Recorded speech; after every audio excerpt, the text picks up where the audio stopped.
Thank you ma'am Shahnaz. اس ملک کے المیوں میں ایک بڑا المیہ یہ ہے کہ سب سے جو کانسیکوینشل ایشو ہے اس کی تشہیر ہم انگریزی میں کرتے ہیں، اس کے اوپر گفتگو انگریزی میں ہوتی ہے. یہ سب سے کانسیکوینشل ایشو ہے. اور میں جس صوبے سے ہوں، گلگت بلتستان چھوٹا صوبہ ہے سب سے، اور کل سے میں جو دیکھ رہا تھا، سوچ رہا تھا، resource balance through کوآرڈینیٹڈ national and provincial action plan. تو صبح سے آپ نے بہت سارا ڈیٹا سنا ہوگا، بہت سارے اشاریوں کے اوپر گفتگو ہوئی ہوگی. یہاں پہ میں نہ اشاریوں پہ گفتگو کروں گا اور نہ ہی ڈیٹا شیئر کروں گا. میں جو یونیکنس ہے، پیکولیرٹی ہے، ہمارے صوبوں کی آپس میں جو مماثلت ہے، جو امتیاز ہے، اس کے اوپر انتہائی اختصار سے گفتگو کروں گا کہ یہ پاپولیشن کا ایشو بنیادی طور پہ باقی صوبوں کے اندر پروسیجرلی ڈسکس ہوتا ہے. میں جس صوبے سے ہوں اس صوبے کے لیے ہم سبسٹانٹیولی ڈسکس کریں گے اس کو. اس کی وجوہات میں سے بنیادی وجہ یہ ہے کہ اس مملکت کے اندر ریسورس ایلوکیشن کا بنیادی انڈیکیٹر جو ہے وہ آبادی ہے. تو ہم آبادی میں مارے جاتے ہیں. میں ذرا کینڈڈ رہوں گا، بلنٹ رہوں گا پیشگی معذرت کے ساتھ. 20 لاکھ کی ہماری آبادی ہے. میڈم نے گزارش کی کہ ہم تعلیم کو بھی اس کے ساتھ سنک کریں. تو یہ جو آبادی کی شرح 2.77% ملک کے اندر بڑھ رہی ہے، جس ریشو سے آبادی بڑھ رہی ہے، میں نے گزارش کی کہ گلگت بلتستان کے لیے this is not a procedural issue, یہ ہمارا سبسٹانٹیو ایشو ہے. کیونکہ جب ہم ریسورسز کی تقسیم دیکھتے ہیں تو اس کے جو بنیادی انڈیکیٹرز ہیں NFC کے، اس کے اندر پاپولیشن کنٹریبیوٹ کرتا ہے 82.5%، اور انورس پاپولیشن ڈینسٹی جو میرے پاس سب سے زیادہ ہے اس کی کنٹریبیوشن 2.5% ہے. تو جب ریسورس بیلنس تھرو کوآرڈینیٹڈ پروونشل اور نیشنل ایکشن کے اوپر بات کریں گے تو ہمیں ان چیزوں کو سیدھا کرنے کی ضرورت ہوگی. تب جا کے جو ایک فیڈرل فریم ورک ترتیب دیا جا سکے گا آبادی کی شرح کو مناسب رکھنے کے حوالے سے. یہاں گزارش ہوئی کہ روکنے کی، آبادی کو روکنے کی بات نہیں کی جا سکتی بہت ساری وجوہات کی بنا پہ. تو اس کی شرح کو برابر رکھنے کے لیے ہمیں پہلے بیسک فریم ورک کے اندر جو ہے وہ تبدیلی لے کے آنے کی ضرورت ہے. اگرچہ پہلے پورے وسائل کی تقسیم کا جو پیمانہ تھا وہ آبادی تھا، 2012 کے بعد چلیں 82.5% جو وسائل کی تقسیم ہے اس کا بنیادی جو پیمانہ ہے وہ آبادی ہے. تو ایک طرف سے تو ہم کہتے ہیں کہ ہم آبادی کی جو بے ہنگم بڑھوتری ہے اس کو روکنے کی کوشش کریں، اس کے اوپر کام کریں. اور دوسری طرف ہم یہ کہتے ہیں کہ ہمارے ہاں وسائل کی تقسیم کا سب سے بڑا پیمانہ آبادی ہی رکھا ہوا ہے.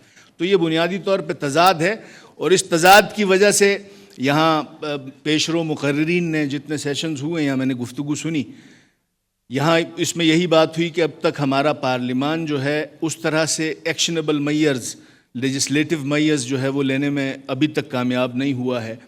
اور اسی طرح سے جو صوبائی مقننہ ہیں، صوبائی اسمبلیز ہیں، ان میں بھی ابھی تک فقدان میں ذاتی طور پہ یہ سمجھتا ہوں اس وجہ سے. میں اگر جی بی کی بات کروں تو جی بی کی ہماری یونیک ڈیموگرافک اور ریسورس لینڈسکیپ ہے. رقبہ ہمارا تقریباً کے پی کے 97% کے برابر ہے. آبادی ہماری کے پی کی ایک تحصیل کے برابر ہے. تو بنیادی طور پہ ان چیزوں کو جب ہم دیکھتے ہیں تو یہاں جو گفتگو ہو رہی ہے آبادی کے ٹھہراؤ کے حوالے سے، آبادی کے حوالے سے، تو اس میں سبسٹینٹیولی ہم اس چیز کو ڈسکس کر ہی نہیں سکتے، کیونکہ ہمارا تو پہلا پیمانہ جو ہے وہ آبادی ہے. آبادی ہماری زیادہ ہوگی تو ریسورس ایلوکیشن کے اندر ہم کسی انڈیکیٹر میں، کسی سیگمنٹ میں فال کریں گے with in the federation, with in federating units.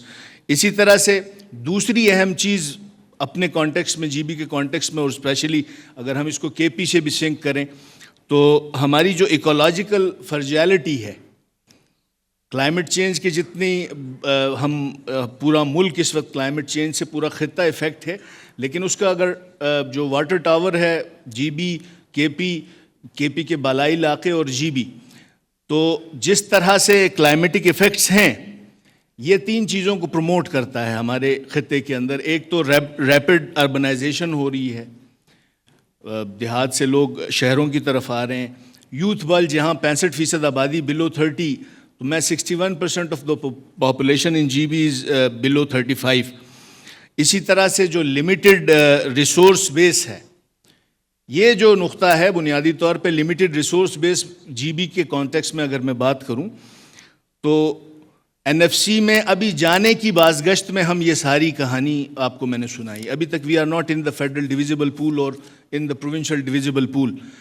تو جو گرانٹ میکنگ ہے from federal to Gilgit Baltistan, تو اس کے اندر ہم آبادی کا پیمانہ ہی دیکھتے ہیں. جہاں میرے پاس وزارت خزانہ کا پچھلی حکومت میں قلمدان تھا, تو فیڈریشن کے اندر ہماری جب بھی کسی ریسورس ایلوکیشن اور ریسورس شیئرنگ کے اوپر گفتگو ہوتی تھی تو ہمیں سب سے بڑا تانا جو سننے کو ملتا تھا وہ یہی تھا کہ آپ کی آبادی بڑی محدود ہے, تھوڑی ہے. تو میری گزارش یہ ہوگی کہ دوسرے صوبوں سے مختلف جو یونیکنیس ہے, اس کے باوجود تعلیم, صحت اور دوسرے انفراسٹرکچر ڈیولپمنٹ کے اندر اپنے محدود وسائل کے اندر رہتے ہوئے گلگت بلتستان کی حکومت کی کوشش ہے کہ وسائل کی منصفانہ تقسیم جو ہے وہ ممکن بنائی جا سکے. اور جتنے بھی پاپولیشن انڈیکیٹرز کے حوالے سے جتنے انیشیٹوز ہیں فیڈرل لیول پہ, ابھی یہاں پہ یہ نرسز کی بات ہوئی, ہمارے لیڈی ہیلتھ ورکرز کی, تو لیڈی ہیلتھ ورکرز کا ایک federal project extended to G B تھا, وہ پچھلے 1.5 سال سے ریویژن نہ ہونے کی وجہ سے فیڈرل کے کوارٹرز کے اندر سٹک ہے. لیکن سٹل تقریباً کوئی 3,500 کے قریب جو لیڈی ہیلتھ ورکرز ہیں وہ پچھلے 1.5 سال سے گلگت بلتستان میں بغیر تنخواہ کے کام کر رہی ہیں. تو گلگت بلتستان کے صوبائی وسائل کو اگر ہم کوآرڈینیٹ کریں, اس طرح کے کانسیکوینشل ایشو ایک نیشنل ایشو ہے, اس کے اوپر گلگت بلتستان کی جو ریسورس کی پسلی ہے وہ بنیادی طور پہ اس قابل ابھی ہے نہیں کہ ہم اس ایشو کے اوپر یونیلیٹرلی یا پرائرٹی میں خرچ کر سکیں, پرائرٹی میں اس کے اوپر کوئی ایکشنیبل میئر لیا جا سکے. اپارٹ فرام آل دس, گلگت بلتستان کی اسمبلی کے اندر میں چونکہ پاپولیشن کاؤنسل کے ساتھ پچھلے 1.5 سال سے وابستہ رہا, ہم نے اس کو ٹیک اپ کرنے کی کوشش کی. گلگت بلتستان کے ایوان کے اوپر ریزولوشن کی شکل میں ہم لے کے آئے تھے اس کو, اور اس کے اوپر ایکشنیبل پرومسز جو ہیں وہ ممکن بنانے کی حد المقدور کوشش کی جا رہی ہے. تو گزارش آخر میں یہ کہ جب تک ہم فیڈرل فریم ورک مرتب نہ کریں, وسائل کی تقسیم کے اندر بنیادی پیمانہ آبادی کو رکھتے ہوئے ہم جتنے مرضی کانفرنسز کر لیں, جتنے مرضی ہم ایکشنیبل میئرز کی تشہیر کریں, میں ذاتی طور پہ یہ سمجھتا ہوں کہ آبادی میں بے ہنگم اضافہ جاری رہے گا. بہت شکریہ.